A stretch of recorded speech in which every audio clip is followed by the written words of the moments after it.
지금도 계속적으로 국제적으로 시끄러운 문제를 나타내고 있는, 일으키고 있는 나라가 있습니다. 여러분들 대강 짐작하시겠지만은 그 나라 다름 아닌 중국입니다. 중국은 자유와 독립을 부르짖는 그 여러 민족의 그 소리들을 계속 죽여가면서 얼마나 핍박과 고통을 주는지 모릅니다. 이 중국을 보게 되면은 한족을 비롯해서 55개의 소수 민족으로 구성되어 있어요. 그 중에서 좀 강한 그런 민족이 있습니다. 위구르라는 족속과 이 티벳이라는 족속이 있어요. 참으로 이들에게는 복음 전하기가 굉장히 힘든 것이고 그들의 자존심은 얼마나 높은지 모릅니다. 그런데 이 티벳은 불교권에 속한 그러한 민족들이 구성되어 있는 것이고요. 위구르는 이슬람권에 속합니다. 그렇기 때문에 이들이 불교라든가 이슬람을 벗어나서 우리 주님을 만나는 그러한 기쁨이 있게 된다면 얼마나 좋을까 하는 생각을 갖게 됩니다. 그들은 계속해서 독립을 원하면서 때에 따라서 폭동도 일으키고 그래요. 그럴 때마다 이 중국은 가차없이 그들에게 위협을 가하면서 그것을 진압하곤 합니다. 그리고 또 그 주동자들을 잡아다가 이제 고문을 하는데 그 중국의 한 장군이 고문 잘하기로 유명한 사람이 있다고 해요. 그는 우선 코레에 수족을 묻습니다. 그리고 주야로 끊임없이 물방울이 똑똑 떨어지는 물조미의 그 밑에다가 그들을 이렇게 놓는다는 것이죠. 똑똑똑 밤낮을 가리지 않고 한 번도 그칠 사이 없이 머리맡에 떨어지는 그 물방울 소리는요, 드디어 망치를 치는 소리처럼 들리게 되고요. 포로는 얼마 안 가서 정신이 혼돈해지고 만다는 것입니다. 이러한 고문법은 스페인의 정조 재판이라든가 히틀러 치하의 독일의 강제 수용소에서 사용되었다고 합니다.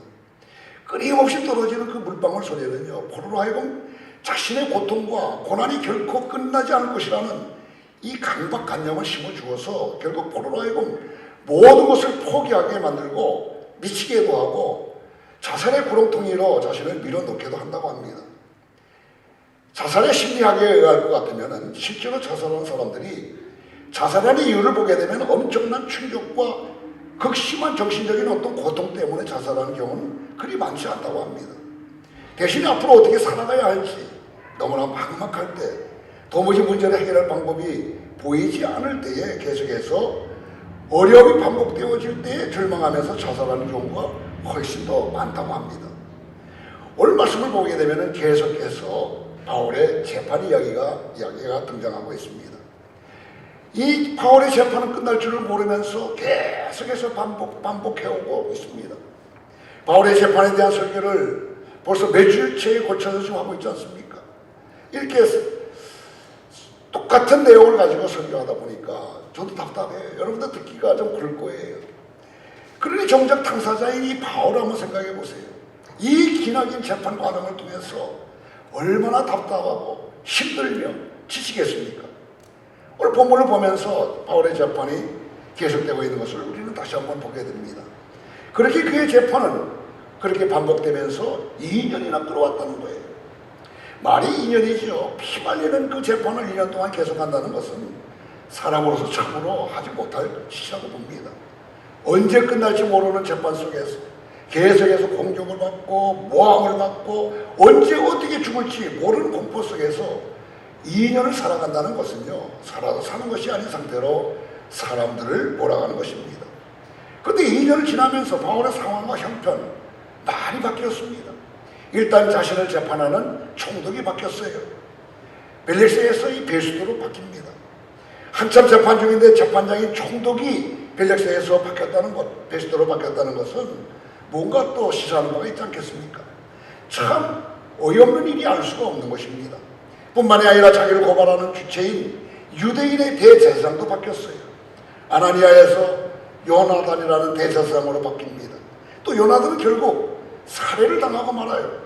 근데 요나단을 죽인 것은 다름 아닌 그 벨릭스 총독에 의해서였습니다. 이유가 뭔지 아세요? 자신의 말을 요나단이 듣지 않았기 때문에 그냥 죽여버리는 거예요. 그래서 요나단의 후임으로 이스마엘이 또 대제사장이 됩니다. 바울이 재판을 받는 2년 동안 총독이 바뀌었죠. 대세사장이 세 사람으로 바뀌는 것입니다. 재판장인 총독도 바뀌고 자신을 고소했던 그 대사장도 세 번이나 바뀌었기 때문에 자기 말을 듣지 않는다고 권세를 마음대로 사용해서 사람을 죽이는 그런 상황에서 공정한 재판을 받는다는 것은 참으로 불가능한 일이 아닐 수가 없습니다. 그런데도 불구하고 이 바울은 여전히 고소를 당한 상태이고 재판을 받아들여야 하는 상태에 있었습니다. 2년 동안 재판장과 고소자인 대제사장들이 바뀌면서 바울은 똑같은 문제를 가지고 신문을 받고 변호를 하고 싸우고 고발하는 일을 계속할 수밖에 없었습니다. 그러니 이 바울이 보기에 이 싸움은 언제 어떻게 끝날지 모르는 도무지 길도 끝도 보이지 않는 싸움처럼 느껴졌을 것입니다. 그렇게 벨릭스 후임으로 베스도가 부임했을 때 유대인들은 또 새로운 총독 베스도에게 바울을 예루살렘에 데려다가 자신들이 재판하겠다고 그렇게 부탁을 합니다. 물론 이것은 유대인들의 어떤 계략이었어요. 우리 3절 말씀을 같이 읽도록 하겠습니다. 베스도의 호의로 바울을 공격기를 청하니 이는 길에 매복하였다가 그를 죽이고자 함이더라. 그들은 정당한 재판이 아닌 매복했다가 죽이려고 이 베스도에게 그렇게 요청했던 것입니다. 2년 전이나 한치의 다름도 없이 유대인들은 바울을 죽이기 위해서 집요하게 음모를 세우고 이를 꾸몄습니다. 참 대단한 사람들 아닙니까?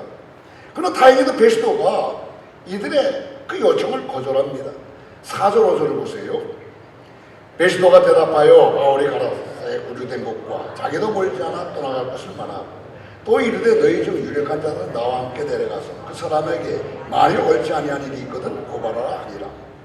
베스도가 왜 유대인들의 청을 거절했을까? 궁금하지 않습니까? 어쩌면 그 이름값을 하지 않았나 이런 생각이 들어요. 왜 그럴 것 같으면요, 이 베스도라는 이름은 이를 꼼꼼하게 처리한다는 그런 뜻을 갖고 있습니다.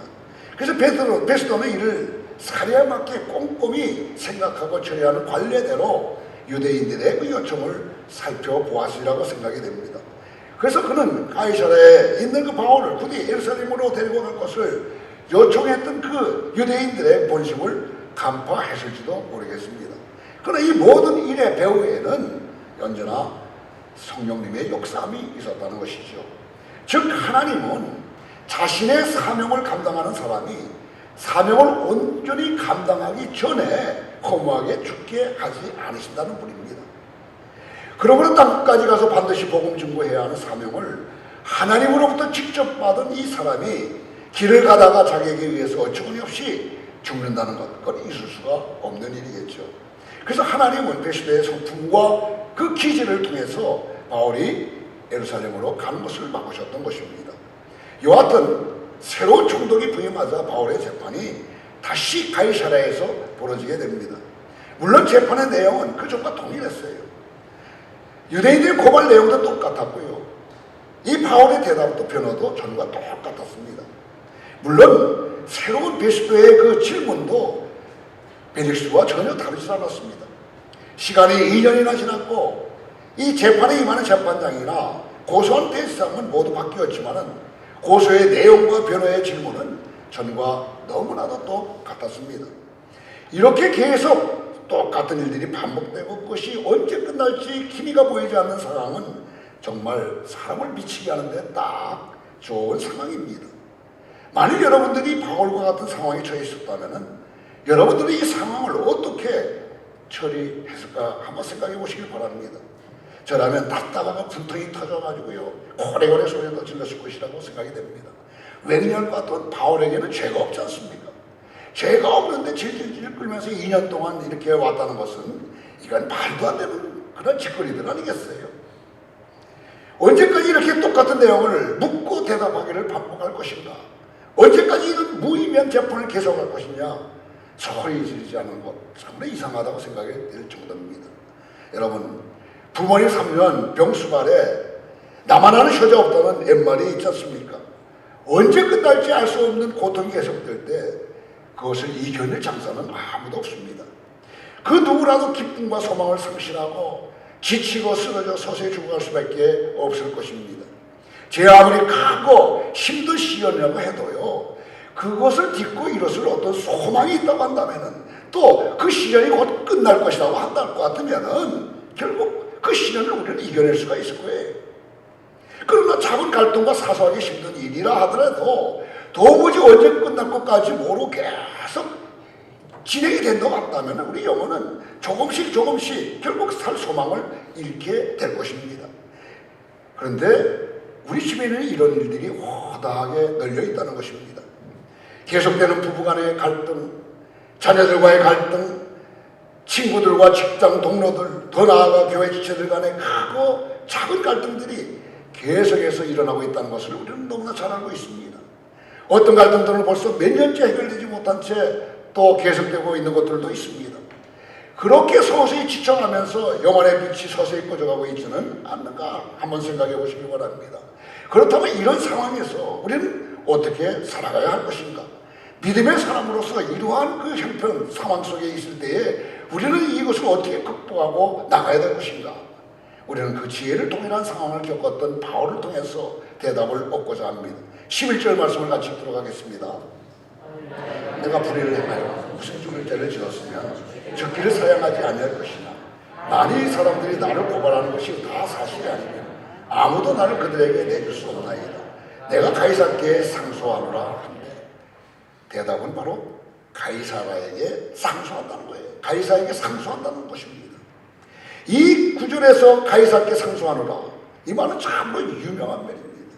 헬라 언어로 본다면 이것은 가이사라 에피칼로마이라고 이야기합니다. 그러나 그 헬라어보다 더 유명한 것은 라틴어예요. 이 라틴어를 쓰는 로마 사람들의 전형적인 용어인 카이샬렘 아펠로 이거 말은 시저에게 어필한다는 말입니다. 이 말 한마디로 2년 동안 끌어왔던 그 지루했던 소송이 다 끝나고 맙니다. 그토록 끝날 것 같지 않던 재판이 단 한마디로 끝났다는 거예요. 이제 유대인들은 더 이상 바울을 고발할 수 없게 되어 있습니다. 왜냐하면요, 바울과 같이 로마 시민권을 가진 사람들에게는 누구도 침범할 수 없는 이와 같은 권리가 있기 때문입니다. 즉 로마 시민권 가진 사람들은 로마 제국 어디서든지 간에 그가 어떤 일을 범했든지 간에 가이사렘 아펠로라고 하면 그 순간 재판은 일단 멈춰지어야 돼요. 그리고 황제 앞으로 갈 권리를 이제 갖게 되는 것입니다. 그 사람은 오직 황제만이 재판할 수 있게 된 것이죠. 바울이 결국 황제에게 재판을 요청해서 2년간이나 끌어오던 재판을 종식시킵니다. 근데 사실 바울은 굳이 황제에게 재판을 요청할 필요는 없었어요. 왜 그러냐 할 것 같아 25절을 보게 되면 그것을 알 수가 있습니다. 25절 말씀 같이 읽습니다. 죽을 죄를 범한 일이 없도이다. 그러나 그가 황제에게 상소한 거로 보내기로 결정하였다. 즉 결국 바울은 뭡니까? 무죄의 판결을 받는 그 시점이 놓여 있었는데도 바울이 황제의 재판을 요청해서 일이 더 꼬였다는 거예요. 사실 황제 재판을 요청한 후 바울은 로마로 갔습니다.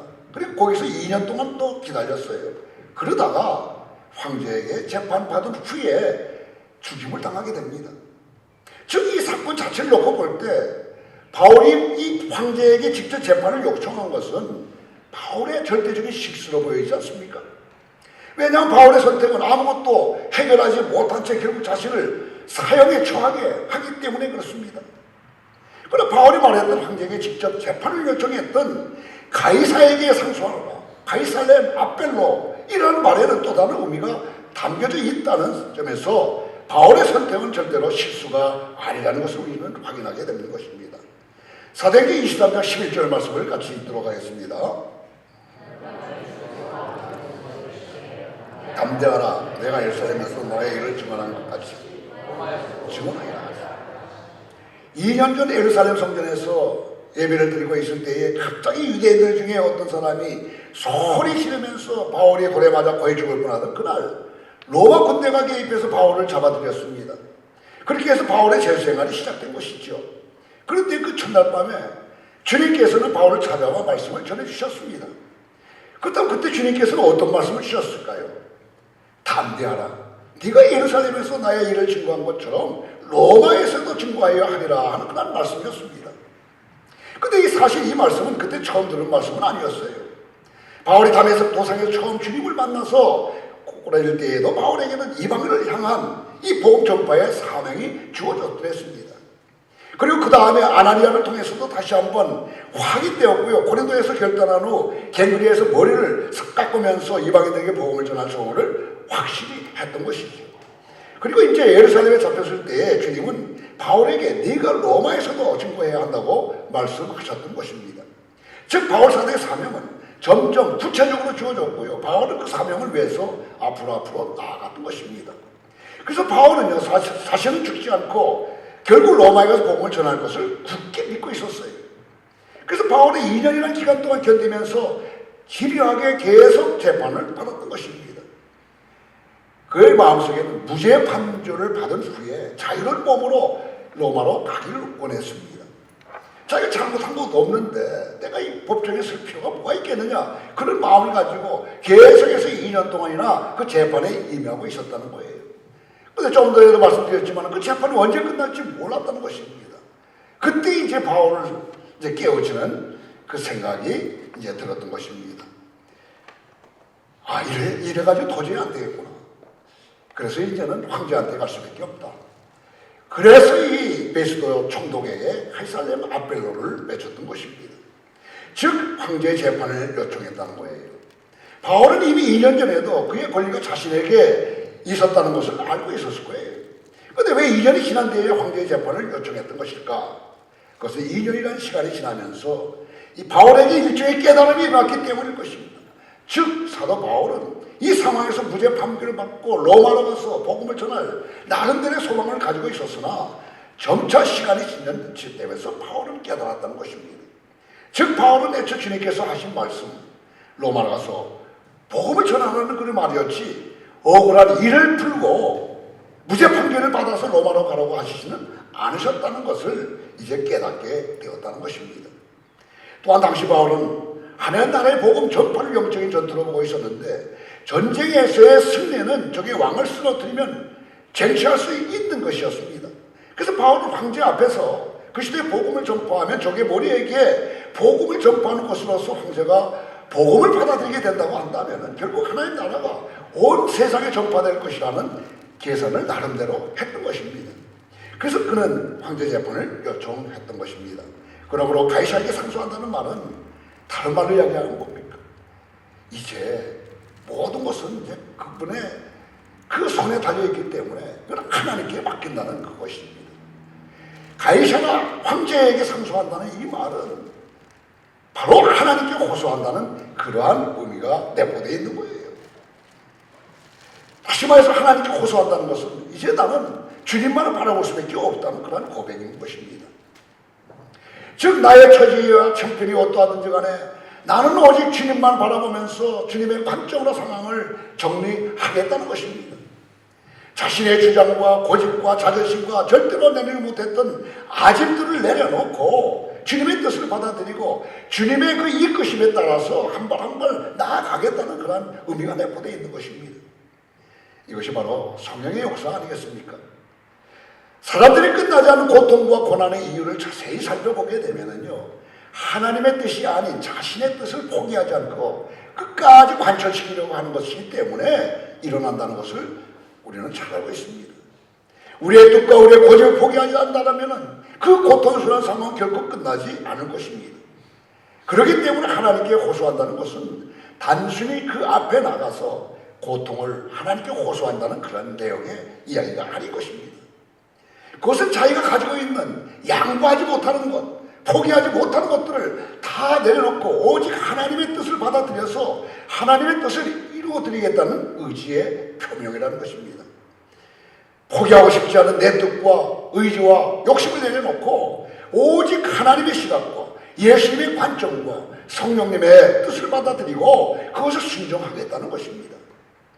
하나님께 호소한다는 것, 즉 오직 하나님의 뜻을 받아들이고 그것에 순종하는 것만이 끝나지 않은 상황에서 패배하지 않고 승리하면서 끝낼 수 있는 유일한 길인 것입니다. 우리는 결국 끝나지 않은 자신의 고통스러운 상황을 우리 식대로, 우리 좋을 대로 끝내려고 발버둥을 칩니다. 그러나 우리 식대로, 우리 좋을 대로 끝내려고 하면 할수록 우리의 고통은 결코 끝이 나지 않습니다. 끝내기는커녕 점점 더 상황에 매이게 되어서 나중에는 상황 속에서 꼼짝하지 못하게 묶이게 되는 것입니다. 그러므로 고통스러운 상황을 끝내기 위해서는 우리는 대반전을 깨야 합니다. 즉 우리의 뜻과 고집과 절대로 내놓고 싶지 않은 것을 과감하게 하나님 앞에 내려놓고 하나님의 뜻과 시각을 받아들이면서 죽도록 힘들지만은 그분께 순종할 때에 결국 상황의 것은 다가온다는 것입니다. 바울은 황제 앞에서 직접 재판을 받는 것을 요청하면서 결코 끝날 것 같지 않은 자신의 재판에 종지부를 찍습니다. 이는 그 하나님의 뜻을 온 마음으로 받아들인 결과인 것이죠. 그는 무죄 판결을 받고 로마에 가서 복음을 전하고 싶었지만은 그 대신 성령님께서 깨닫게 하신 하나님의 뜻을 받아들여 오히려 황제 재판을 요청함으로써 로마에서 황제 앞에서 복음을 전할 기회를 갖게 된 것입니다. 그렇게 하나님의 뜻과 관점을 받아들임으로써 바울은 자신의 그 길고 지난 재판을 끝내고 로마로 나아가서 자신의 사명을 다할 수 있게 되었던 것입니다. 이렇듯 하나님의 뜻을 분별하여 그것을 순종할 때에만 결코 끝나지 않을 것 같은 우리의 고통스러운 상황이 끝난다는 것을 우리는 오늘 이 시간 하나님의 음성으로 받아들여야 될 줄 압니다. 자, 그렇다면 우리가 하나님의 뜻을 분별하여 그것을 순종하기 위해서는 우리는 어떻게 할까 하는 것입니다. 그것은 우리가 너무나 잘 알고 있는 것들입니다. 무엇이냐고요? 그것은 하나님과 깊고 친밀한 교제를 맺어야 된다는 것입니다. 여러분, 교제를 맺는 방법이 무엇이겠어요? 말씀과 기도와 찬양 아니겠습니까? C.S. 루이스를 소재로 한 영화 새도랜드에 보면 이런 장면이 나옵니다. 자신의 부인이 암으로 죽어가고 있을 때에 루이스는 간절히 하나님께 기도를 드립니다. 그러자 루이스의 친구 중 한 명이 묻습니다. 하나님이 마음을 바꾸셔서 부인의 병을 낫게 해달라고 기도하느냐고 질문을 합니다. 그러자 루이스가 대답을 해요. 아니, 하나님이 아니라 나의 마음을 바꿔달라고 기도한다네. 그래서 부인의 죽음을 받아들일 수 있게 해달라고 말이야라고 이렇게 말했다는 것입니다. 우리의 결코 끝나지 않고 되돌릴 수 없는 고통의 상황을 끝나는 일은 결국 하나님의 뜻을 받아들이고 그것에 순종하는 것입니다. 이를 위해서 우리는 기도와 말씀과 찬양을 통해서 하나님의 뜻을 분별하고 또한 우리의 뜻을 포기하기 위해서 계속해서 열심히 우리 옛사람들과 싸워야 될 것입니다. 그렇게 할 때 우리는 결국 주님의 뜻이 우리 가운데 이루어져서 최후 마지막의 승자가 될 수 있다는 것입니다. 그러므로 축원합니다. 사랑하는 여러분, 오직 하나님의 뜻을 분별하고 그 뜻에 자신을 쳐서 복종시킴으로써 도무지 끝이 보이지 않을 것 같은 고통과 고난을 끝내고 승리하는 주님의 기쁨의 자녀들이 되시기를 예수님의 이름으로 축원드립니다. 기도하겠습니다. 사랑하시는 주님, 사도 바울의 행적을 통해서 우리에게 지혜를 나누어 주심에 감사를 드립니다. 살아가면서 때때로 우리는 우리의 고집과 뜻을 버리지 못하고 계속해서 관찰시키려고 함으로써 스스로 고난과 고통 속에 들어가는 어리석음을 범할 때가 많이 있습니다. 우리의 어리석음을 불쌍히 여기시는 주님, 우리가 우리의 아집과 고집을 포기하고 오직 하나님의 뜻을 받들어 그것에 순종할 수 있도록 우리에게 성령의 충만함을 허락하여 주시옵소서. 그래서 주님이 원하시는 의와 희락과 화평의 하나님 나라를 날마다 경험하며 풍성케 하시는 하나님의 은혜를 날마다 즐거워하게 해 주시옵소서. 예수님의 이름으로 기도드리옵나이다. 아멘.